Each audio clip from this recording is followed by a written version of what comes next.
کب کرنی ہے نیت؟ نیت کا وقت کیا ہے؟ تو اس کا بیسٹ ٹائم یہ ہے کہ جب آپ اللہ اکبر کہیں، جب آپ اللہ اکبر کہہ رہے ہیں اس وقت یہ ارادہ موجود ہو، بیچ میں اللہ اکبر کہنے اور نیت کے درمیان فاصلہ نہ ہو، یہ بہترین ہے، اولا کہا ہے، اولا مستحب ہے، بہترین ہے، کیونکہ اب تو کوئی یہ نہیں کہے گا بیچ میں کوئی چیز فاصلہ آ گیا۔ لیکن کیا فاصلہ ہو سکتا ہے؟ ہاں ہو سکتا ہے۔ وہ نیت مانی جائے گی؟ جی مانی جائے گی۔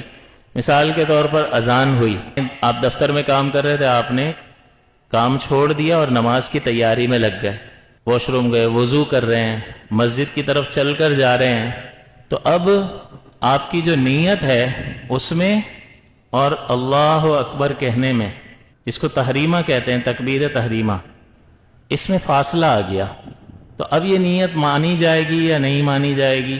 تو اس کی دو صورتیں ہیں کہ اگر یہ فصل جو ہے یہ بالاجنبی ہے تو دوبارہ نیت کرنی پڑے گی، اجنبی نہیں ہے بلکہ نماز کے افعال ہی بیچ میں آ رہے ہیں تو وہ نیت معتبر ہوگی۔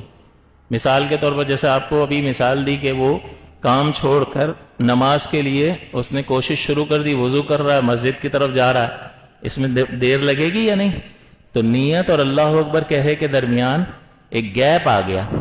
بہترین آپشن کیا ہے؟ اللہ اکبر کے ساتھ ہی نیت متصل ہو، جڑی ہوئی ہو، یہ بیسٹ ہے۔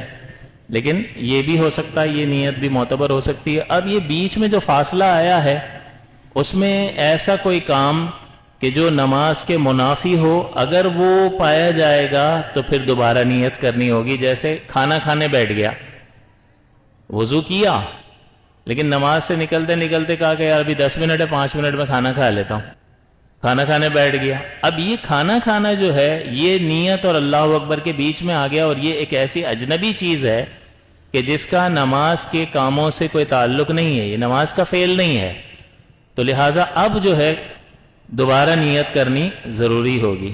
لیکن اگر نیت اور اللہ اکبر کے درمیان یہ جو فاصلہ آیا ہے، یہ جو گیپ آیا ہے، وہ ایسی چیزیں ہیں جو نماز کے لیے کوشش میں شمار ہوتی ہیں، جیسے وضو کرنا، مسجد کی طرف چل کر جانا، تو یہ ساری یہ اجنبی نہیں کہلاتا بلکہ نماز کے لیے کیے جانے والے افعال میں سے، لہٰذا یہ نیت بھی مانی جائے گی۔ اب اگر اس نے اللہ اکبر سے پہلے نیت کو حاضر نہیں بھی کیا تو اس کی نماز ہو جائے گی، اس فرق کا لحاظ ہونا چاہیے۔ تو بیسٹ ہمیں یہی کرنا ہے کہ اللہ اکبر سے پہلے ہم ذرا اللہ اکبر کہنے لگے نا تو اپنے آپ سے پوچھنا، ہاں بھائی کون سی ہے؟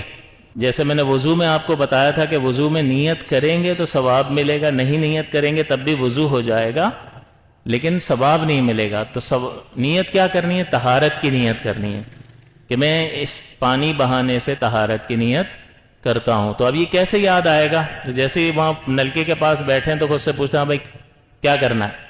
طہارت حاصل کرنی ہے۔ تو یہ چیزیں پھر یاد آ جاتی ہیں، اور جب یاد آ جاتی ہیں تو بندہ فوری طور پر اس فائدے کو حاصل کر لیتا ہے۔